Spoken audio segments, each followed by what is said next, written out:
आपको screen show हो रही है ना? यस। बिस्मिल्लाहिर्रहमानिर्रहीम।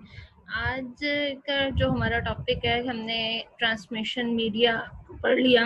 गाइडेड मीडिया और अनगाइडेड मीडिया, ट्रांसमिशन मीडिया को हमने कंप्लीट की है। नेक्स्ट हम देखेंगे डेटा इनकोडिंग टेक्निक्स। हमने आपको शायद याद हो कि रमज़ान में ये बात डिस्कस की थी कि कुछ हमारे बीच में टॉपिक्स ऐसे थे कन्वर्जन के, सिग्नल्स कन्वर्जन के, जिन्हें हमने कहा था कि हम इंशाल्लाह बहुत जल्द कवर करेंगे आफ्टर, जब जैसे ही सूरत हाल नॉर्मल होगी और हम लॉकडाउन ख़त्म होगा, कॉलेज जाएंगे तो उसे हम कंप्लीट करेंगे, लेकिन ऐसा नहीं हो सका। और जो सूरत हाल नज़र आ रही है उसका अकॉर्डिंग तो यही लग रहा है कि आपके ऑनलाइन ही पेपर्स भी हो जाएंगे और ऑनलाइन ही ये सारा सेमेस्टर चलेगा। तो ऐसी सिचुएशन में फिर मैंने ये सोचा है कि हम पहले वो चैप्टर्स कवर करें ताकि हमें आगे जो है वो अच्छे तरीके से समझ आ जाए।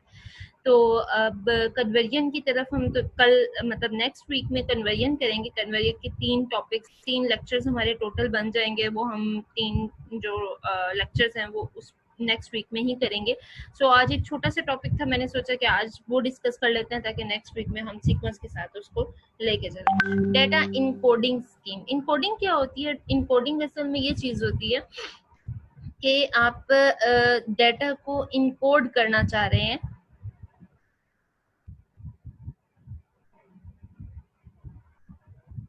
डेटा को इनकोड करना चाह रहे हैं।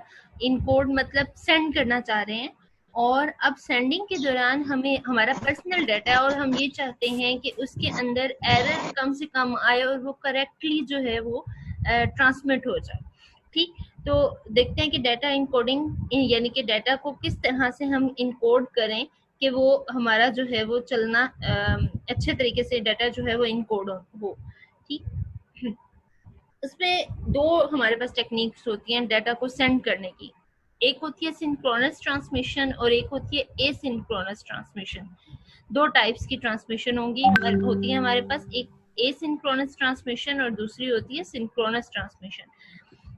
एसिंक्रोनस ट्रांसमिशन के अंदर क्या होता है कि हम जस्ट एक टाइम में एक बिट को ट्रांसमिट करते हैं और एक करेक्टर को हम ट्रांसमिट करते हैं और एक करेक्टर के अंदर 5 to 8 बिट्स की एक लेंथ होती है। इट्स मीन के आप यूं समझ लें कि एक करेक्टर क्या है कि डी जैसे एक करेक्टर है, ए एक अलग करेक्टर है। एट अ टाइम में डी को सेंड कर सकती हूँ। डी को मैं ब्लॉक की सूरत में, यानी कि 8 बिट्स का मैं एक ब्लॉक बनाऊंगी और उसके अंदर मैं डी जो करेक्टर है उसकी कोडिंग करके वो सेंड कर सकती हूँ। एट अ टाइम में एक करेक्टर जो है या एक कोड ऑफ ब्लॉक कह सकती हूँ कि एक ब्लॉक में सेंड कर सकती हूँ जो कि 8 बिट्स का होता है। और हर रिसीवर जो है वो इस चीज को रिकॉग्नाइज कर लेता है कि ये जो अभी एक टाइम में मेरे पास ब्लॉक आया है, यानी कि एक ब्लॉक की एंडिंग और स्टार्टिंग के दरमियान, मतलब एक ब्लॉक से दूसरे ब्लॉक के दरमियान में हम डिफरेंस रखते हैं, थोड़ा सा डिस्टेंस रखते हैं। तो जैसे ही कैरेक्टर एक ब्लॉक पूरा पहुंच जाता है तो रिसीविंग साइड पे उसको अंदाजा होता है कि अच्छा ये एक ब्लॉक आया, इट्स मीन कि ये एक करेक्टर है। वो जब उस ब्लॉक को सिर्फ ओपन करके देखेगा तो वो एज इट इज उस करेक्टर को जो है ट्रांसलेट कर लेता है। तो ये बहुत ज्यादा सिंपल भी है और आसान भी है तरीका, और कह सकते हैं कि इसकी मदद से आपको एरर्स कम होते हैं, क्योंकि एक करेक्टर अगर करेक्टली मुकम्मल तौर पे एक ब्लॉक की सूरत में पहुंच जाता है रिसीविंग साइड पे, तो इट्स मीन कि हमारे एरर्स की में कमी होगी, उसके अंदर कम एरर आते हैं। ऐसा कम ही होता है कि डाटा जो है वो कम्प्लीटली वहां ना पहुंच पाया हो या कुछ ना कुछ उसके अंदर प्रॉब्लम हो। आप यूं कह सकते हैं कि एसिंक्रोनस ट्रांसमिशन आपकी ये जो ऑनलाइन चैटिंग या ऑनलाइन आपकी जो कन्वर्सेशन हो रही होती है, रियल टाइम ट्रांसमिशन जिसे हम कहते हैं, उसके अंदर एसिंक्रोनस ट्रांसमिशन को हम यूज करते हैं ताकि हमारा एज इट इज डाटा जो है वो एक तो क्विकली पहुंच जाए और दूसरा एरर्स कम से कम हो। ठीक, तो इसके अंदर क्या होता है कि एक ब्लॉक की सूरत में जी हम डाटा को जो है भेजते हैं और इसके अंदर हम गैप्स भी रखते हैं इसके अंदर, मतलब गैप एक ब्लॉक के बाद दूसरे ब्लॉक के दरमियान में हम गैप रखते हैं। ये एसिंक्रोनस ट्रांसमिशन की थोड़ी छोटी डायग्राम है, इसको अगर हम देखें। अच्छा, अब इसमें आप देखें कि 8 बिट्स हम ट्रांसमिट कर रहे हैं, ठीक है। 8 बिट्स हैं हमारे पास ट्रांसमिट करने के लिए। अब उन 8 बिट्स को हमने एक ब्लॉक बनाया, तो उस ब्लॉक के एक हमने स्टार्ट बिट रखी है और एक हमने स्टॉप बिट रखी है। एक ब्लॉक से दूसरे ब्लॉक के दरमियान में डिस्टेंस करने के लिए हमने स्टार्ट बिट और स्टॉप बिट का यूज किया। और स्टार्ट बिट जिसे हम आइडल स्टार्ट स्टेट भी कहते हैं, उसको हम बाइनरी 0 के साथ शो करते हैं। और जो हमारी आइडल स्टेट होती है, जिसे हम स्टॉप एलिमेंट भी कहते हैं, उसे 1 के साथ शो करते हैं। यानी कि हम ब्लॉक के स्टार्ट के ऊपर 0 बिट ऐड करते हैं और ब्लॉक के एंड पे हम 1 बिट को ऐड करते हैं। और इससे रिसीविंग साइड पे जाके पता चलता है कि जी जहां से करेक्टर स्टार्ट हो रहा है रिसीविंग साइड पे, तो करेक्टर जो स्टार्टिंग का होगा वो स्टॉप एलिमेंट यानी कि 1 से स्टार्ट होता है। तो वो चेक कर लेगा कि अच्छा ये 1 है, इट्स मीन कि ये अभी यहाँ से करेक्टर जो है वो एंडिंग हुआ है। इसके दरमियान और लास्ट पे जब 0 बिट होगी तो वो चेक कर लेगा कि अच्छा इसके दरमियान की जो 8 बिट्स हैं ये हम असल में करेक्टर है और मैंने इसको ट्रांसलेट करना है, पहली और लास्ट वाली बिट को हटा देना है। अगर हम इसको दोबारा से थोड़ा सा इसको क्लियरली अंदाज में देखें तो एक तो ये 8 बिट की स्टार्ट बिट है, ठीक है, आइडल स्टेट ऑफ लाइन भी जिसे हम 1 बिट के साथ कह रहे हैं, ठीक है। और फिर उसके बाद स्टॉप एलिमेंट है जो कि 1 के साथ उसको हम ट्रांसमिट कर रहे हैं। और आइडल और नेक्स्ट स्टार्ट बिट जो है वो हमारी क्या होगी, 1 होगी, ठीक है। अच्छा, ऑड और इवन, पैरिटी और अनयूज्ड, ये असल में पी बिट क्या है? पी बिट असल में हम रखते हैं एक पैरिटी बिट के तौर पे। पैरिटी बिट क्या होती है कि अगर फॉर एग्जांपल मेरी करेक्टर जो है वो खत्म ही 0 पे हो रहा है, ठीक है, और लास्ट पे भी मैंने 0 ही लगाना है, तो हो सकता है कि डबल 0 होने की वजह से ट्रांसलेटर जो है वो उसको करेक्टर के अंदर ऐड कर ले और हमारा करेक्टर गलत जो है वो ट्रांसलेट हो जाए। तो इस चीज को हम कम करने के लिए हम पैरिटी का यूज करते हैं। और उसके लिए क्या होता है रूल के ऑड या इवन, यानी कि अगर लास्ट पे पैरिटी बिट को हम यूज कर रहे हैं तो 0 अगर आ जाएगा तो हम उसके लिए उस बिट को चेंज कर देते हैं, लास्ट वाली बिट को चेंज कर देते हैं। यानी कि हम ये कह सकते हैं आइडल स्टेट को हम चेंज करके 1 कर देंगे या 0 कर देंगे, वो पैरिटी बिट पे डिपेंड करता है। और अगर वो इवन मतलब इवन होगी तो चेंज हो जाएगी, ऑड होगी तो वो चेंज नहीं की जाती। तो ये सारी सिचुएशन हम नेक्स्ट इसको क्लियर करते हैं कि जब हमने एरर करेक्ट करने होते हैं तब हम पैरिटी बिट्स को किस तरह से ऑड और इवन के अकॉर्डिंग जो है वो ट्रांसलेट करते हैं। तो ये एसिंक्रोनस ट्रांसमिशन के अंदर क्या होता है कि हम ब्लॉक की सूरत में ट्रांसमिट करते हैं और हर ब्लॉक के स्टार्ट एंड एंड पे स्टार्ट एंड स्टॉप बिट्स को यूज किया जाता है। सिंक्रोनस ट्रांसमिशन है सेकंड। हमारी सिंक्रोनस ट्रांसमिशन के अंदर क्या होता है कि इसके अंदर हम किसी स्टार्ट एंड स्टॉप बिट के बगैर हम डाटा को ट्रांसमिट कर रहे होते हैं और इसमें bit by bit data transmit हो रहा होता है। यानी कि आप यूं कह लें कि पहले अगर एक कैरेक्टर डी जा रहा है तो उस डी की जो हमने इनकोडिंग की है और जो उसकी बाइनरी लैंग्वेज बनती है वो उसी तरह से फ्लो में जाएगी बारी बारी, और उसके ना तो स्टार्ट पे हम कोई ऐड करते हैं और ना ही कोई उसके एंड पे हम ऐड करते हैं। स्टार्ट एंड स्टॉप बिट्स भी नहीं होती इसके अंदर। असल में क्या हम यूज करते हैं, क्लॉक यूज करते हैं। क्लॉक किस लिए यूज की जाती है कि क्लॉक टिक से हमें पता चलता है कि क्लॉक लाइन कह सकते हैं, क्लॉक टिक से हमें ये पता चलता है कि यहाँ पर एक कैरेक्टर एंड हो रहा है। हम ये क्लॉक सिग्नल या आप यूँ कह लें क्लॉक सिग्नल एम्बेड कर देते हैं डाटा को ट्रांसमिट करते हुए। उसकी क्या सूरत हाल होती है कि आप यूँ कह लें कि जैसे रिसीविंग साइड पे हमारा डाटा रिसीव होता है तो क्लॉक सिग्नल हमें एक में रिसीव होता है एंड देन क्या होता है कि हमारे एक कैरेक्टर कंप्लीट होने के बाद फिर एक क्लॉक सिग्नल में जो है वो रिसीव होता है, जिससे हमें अंदाजा हो जाता है कि अच्छा ये हमारा कैरेक्टर यहाँ तक था और मैंने इसको ट्रांसलेट करना है।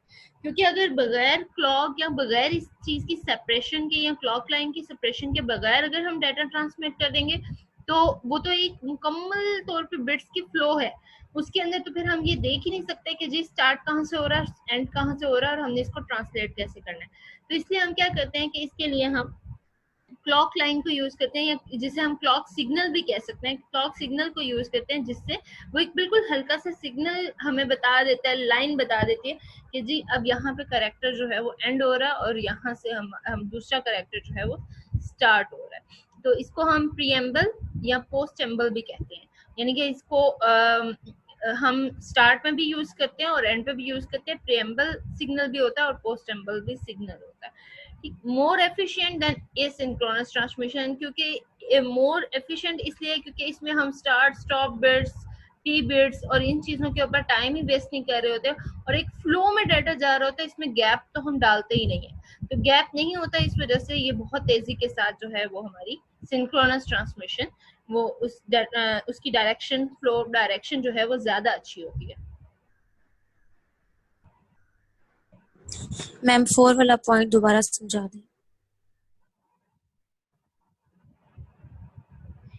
एम्बेड क्लॉक सिग्नल इन डाटा, हम यस क्लॉक सिग्नल को इम्बेड करते हैं। इम्बेड करने का मतलब ये है बेटा कि जैसे सिग्नल क्या है, सिग्नल यही है 0 और 1 को जनरेट करना। तो हमने क्लॉक सिग्नल को जनरेट करना का मतलब ये नहीं कि हम कोई 0 बिट या 1 बिट को जनरेट कर रहे होते हैं, बल्कि इसका मतलब ये है कि हम एक हल्की सी, एक आप यूँ कह लें कि जिस वाइब्रेशन या जस्ट आप उस चीज को यूँ कह सकते हैं कि सिग्नल को क्लिक करने का हमने उसको ऑप्शन दिया हुआ है कि जी बस वो कोई बिट को रिप्रेजेंट नहीं करेगा, बल्कि जस्ट वो एक क्लॉक लाइन को इम्बेड कर देता है कि जी हम इम्बेड करवाते हैं, खुद से करते हैं कि एक कैरेक्टर के बाद जो है वो एक टिक होनी चाहिए, क्लॉक टिक जिसे हम कहते हैं, क्लॉक टिक होनी चाहिए या क्लॉक लाइन होनी चाहिए, जिससे कैरेक्टर के और दूसरे कैरेक्टर के दरमियान एक बाउंड्री है और ये अंदाजा हो जाए कि कैरेक्टर कहाँ से स्टार्ट हो रहा है, कहाँ पे एंड हो रहा है।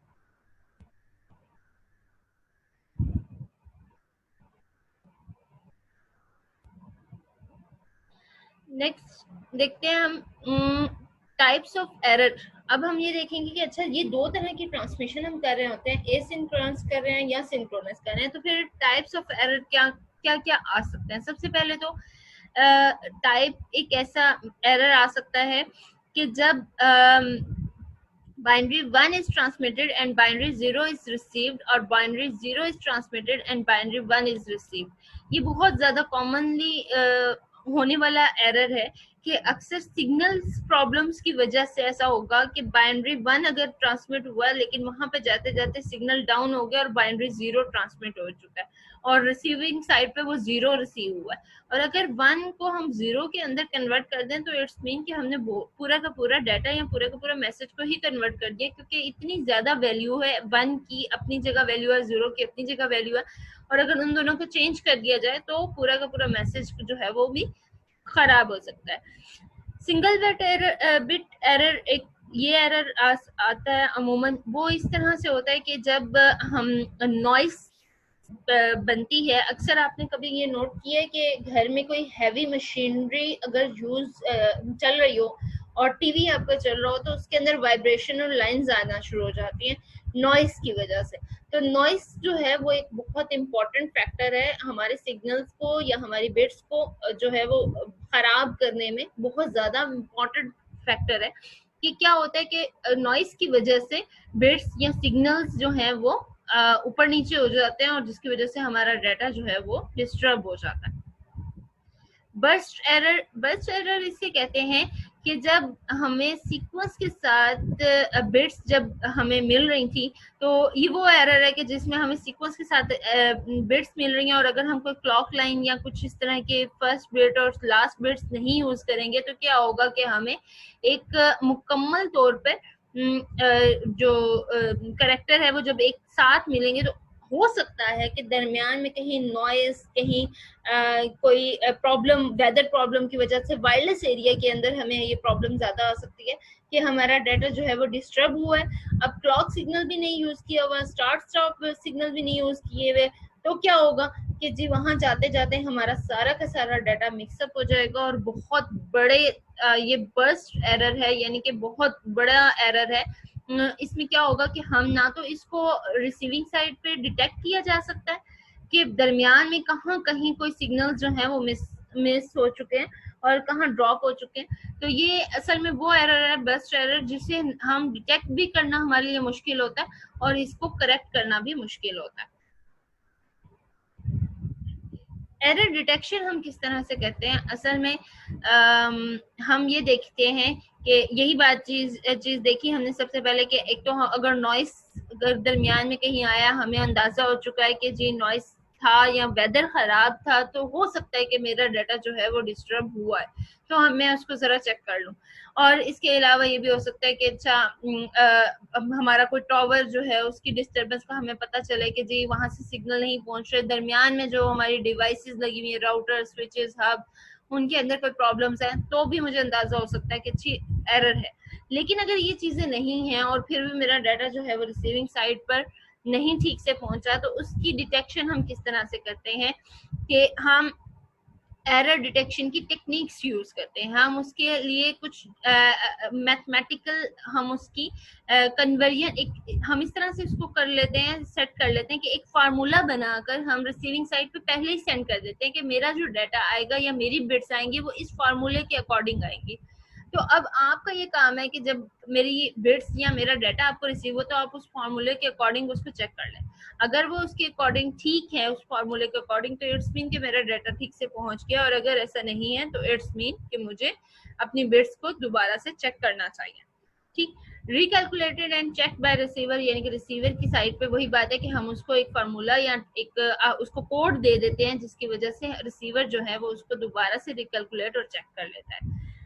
लेकिन फिर भी ऐसा हो सकता है कि एरर यानी कि हो, और वो हमें अगर ये हम मेथड यूज करते हैं, और बल्कि मोस्टली हम ज्यादातर यही मेथड यूज करते हैं जिसके अंदर हम पहले से ही सेट कर लेते हैं कि हम जो बिट्स रिसीव होंगी उन बिट्स को इस तरह से चेक कर लिया जाएगा कैलकुलेट करके, और अगर कैलकुलेशन ठीक हो गई तो हम समझेंगे कि डाटा ठीक से पहुंच गया, और अगर कैलकुलेशन रॉन्ग हो जाए तो हम समझेंगे कि हमारा जो डाटा है वो ठीक से नहीं पहुंचा।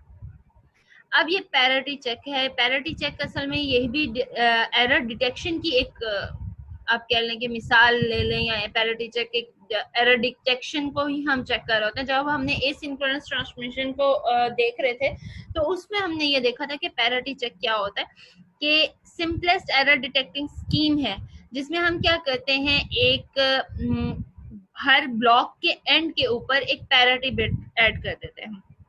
अब वो पैरिटी बिट किस तरह से ऐड होती है, वो इस तरह से ऐड होती है कि अगर तो नंबर लास्ट पर जीरो इवन नंबर में होंगे जीरो, तो हम पैरिटी जो है वो 1 रखते हैं, और अगर हमारी 1 ऑड नंबर में हो, 1 लास्ट पे आ रहा हो और वो ऑड नंबर में हो, तो हम 0 लगाते हैं।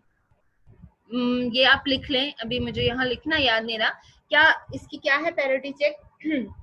अब अपने पास नोट कर लें कि अगर 0 जो है वो इवन हो, लास्ट पर कैरेक्टर के लास्ट 2 बिट्स, इवन यानी कि इवन का मतलब यही है ना 2 बिट्स या 4 बिट्स, ठीक है, वो 0 में आ जाएं, तो क्या होगा कि पैरिटी चेक में हम बिट 1 रखते हैं, और अगर 0 लास्ट पर ऑड में हो, यानी कि 1 है, 3 है, ये बिट्स में आ रहा है लास्ट पर, बिल्कुल 0 ऑड में हो, तो हम क्या रखते हैं पैरिटी चेक उसको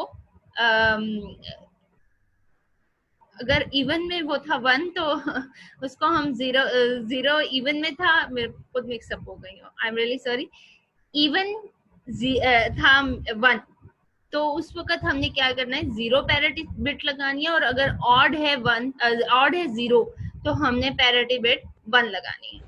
ठीक, मैम 0 तो इवन पर है ना? 0 इवन 0 सॉरी इवन 0 इवन है तो पैरिटी बिट 1 लगानी है, और अगर ऑड 0 है तो पैरिटी बिट ऑड 1 है तो पैरिटी बिट 0 लगानी है। अब ठीक हो गया, इवन 0 है, ठीक है, इवन 0 है तो पैरिटी बिट 1 होगी, और अगर ऑड 1 है तो पैरिटी बिट 0 होगी। any even number of bits are inverted due to error, अगर एरर की वजह से हमारी इवन बिट्स जो हैं वो हो चुकी होंगी, इन्वर्ट हुई होंगी, तो हम पैरिटी चेक से हमें अंदाजा हो जाएगा कि अगर देखिए पैरिटी बिट लगी होगी, अगर 1 लगी है तो इट्स मीन कि इसके पीछे ऑड 0 था। लेकिन अगर ऑड 0 नहीं होगा, कोई और चेंजिंग होगी, मतलब और डिफरेंस होगा, तो हमें पता चल जाएगा नहीं, पैरिटी चेक अगर 1 है तो फिर इसके पीछे 0 होना जरूरी था। और अगर पैरिटी बिट जो है वो 1 थी तो इट्स मीन कि इसके पीछे इवन 0 थे, यानी कि 2 0 थे, तो इसके पीछे मतलब 1 हमने ये लगाया, तो 1 लगाया। तो इस तरह से हम एरर डिटेक्ट कर सकते हैं पैरिटी चेक के जरिए से। क्लियर हो गया? No ma'am. नहीं हुआ? चलें अब यहाँ दोबारा आके इसको देखते हैं। ट्रांसमीटर साइड पे क्या हो रहा है कि डाटा है उसको मैंने इनकोडर के जरिए से कोड वर्ड उसका डाला है, ठीक है, और वो बिट्स जो है वो मैंने ट्रांसमिट कर दिए हैं, ठीक। रिसीविंग साइड पे वो कोड वर्ड जो है वो एक्सेप्ट किया गया है और फिर उसको एफईसी डिकोडर के जरिए से हमने डिकोड कर लिया। अच्छा, वो डिकोडिंग क्या हुई है? डिकोडिंग यही हुई है कि उसमें हमने डिकोडिंग के अंदर फॉर एग्जांपल पैरिटी चेक की है, पैरिटी बिट चेक की है। पैरिटी बिट अब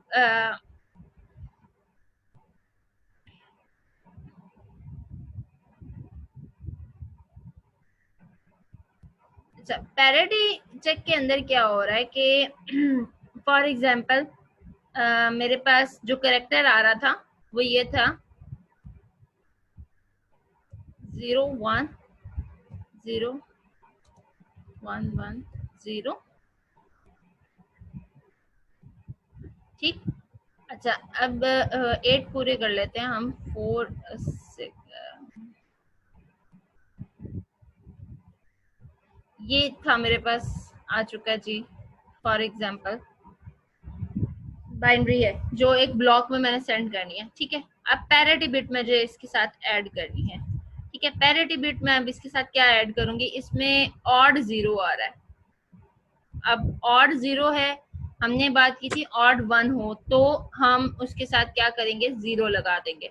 अब अगर यहाँ ऑड में 0 है, ठीक है, और इससे पीछे 1 है, ऑड है ना 0, तो अब हमने इसकी अपनी मर्जी है, मैं इसके साथ कोई भी लगा सकती हूँ, मैं 1 लगा सकती हूँ, मैम ठीक है। 0 इवन नहीं है। जरूरी नहीं होता ना बेटा, ये तो जरूरी नहीं है ना। देखिए फॉर एग्जांपल अभी आपके पास, आप यूं कह सकते हैं कि ये जो आपका होता है ना कैरेक्टर,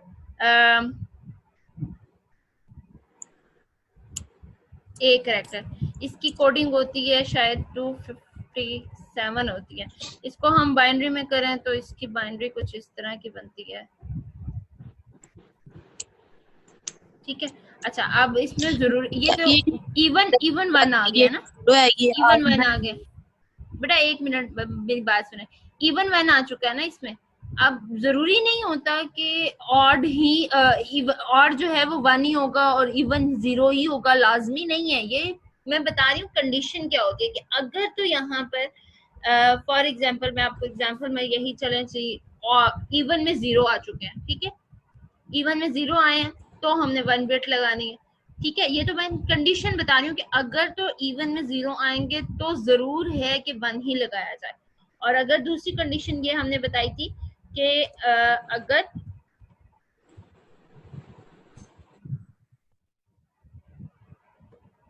ऑड में 1 हो जाएगा तो मुझे क्या लगाना है, पैरिटी बिट में 0 लगाना है, ऐसे ही बताया था। और अगर यहाँ पर फॉर एग्जाम्पल हम ये कह देते हैं कि जी यहाँ 0 0 था तो भी मुझे यहाँ पे 0 लगाना है, क्योंकि ऑड में अगर 1 होगा तो मुझे उसके लिए लाजमी 0 लगाना है।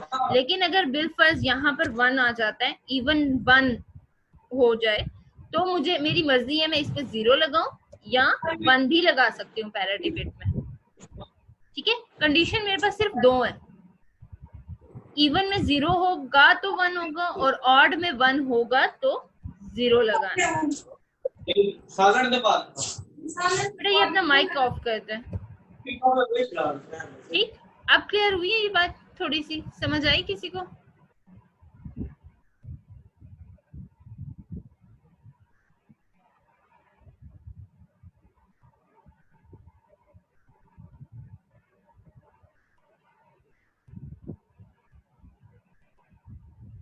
अभी भी नहीं समझ आई पैरिटी चेक?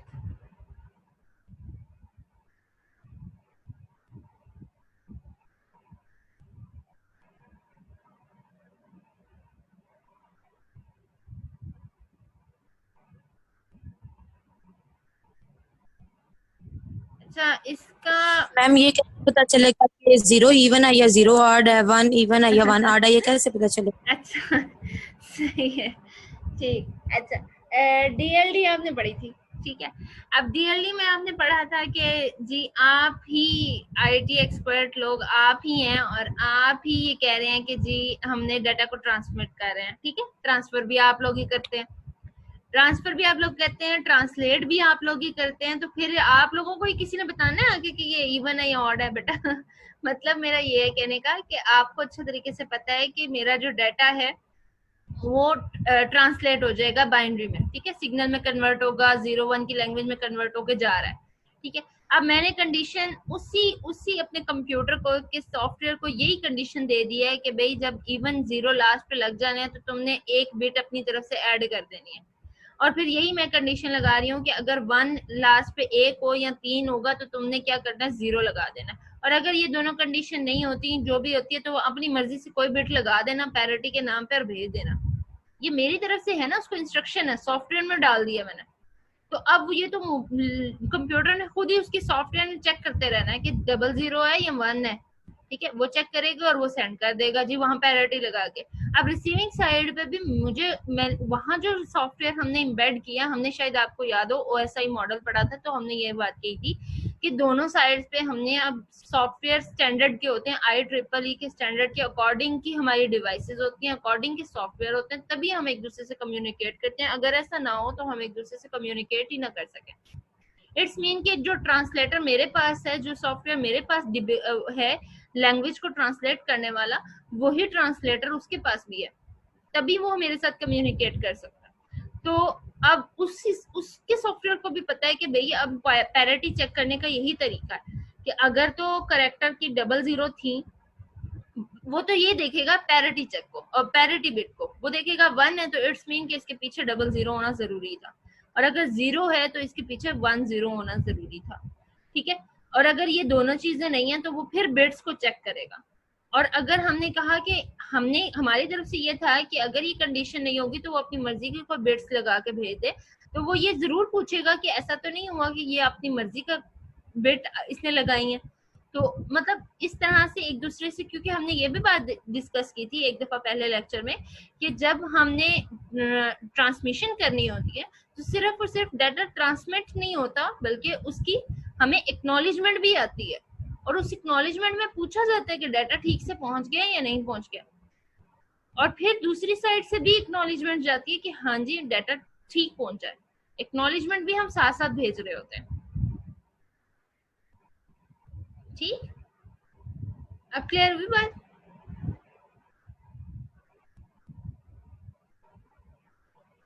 अभी भी नहीं हुई?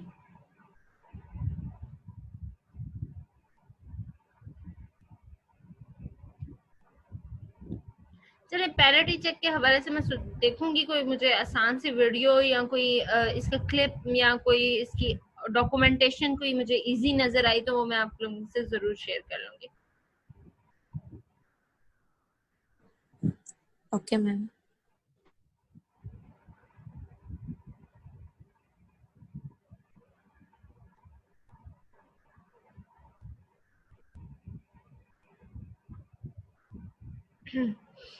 ठीक, चले आगे चलते हैं पैरिटी चेक से आगे। नेक्स्ट क्या है हमारे पास, एरर करेक्शन प्रोसेस। यही होता है कि जी हम बिट्स, हमारे पास डाटा है, उस डाटा को हम इनकोड करते हैं, उसको कोड वर्ड में ट्रांसलेट करते हैं और फिर बिट्स जो है वो ट्रांसमिट कर दी जाती हैं। और रिसीविंग साइड पे क्या होता है, उसी कोड वर्ड को डिकोड कर लिया जाता है, खोल के देखा जाता है। उस खोलने का तरीका ही डिफरेंट है, मतलब यही चीज है ना कि उसमें हमने पैरिटी बिट देखनी है या हमने कोई और चीज चेक करनी है जिससे हमें पता चल जाए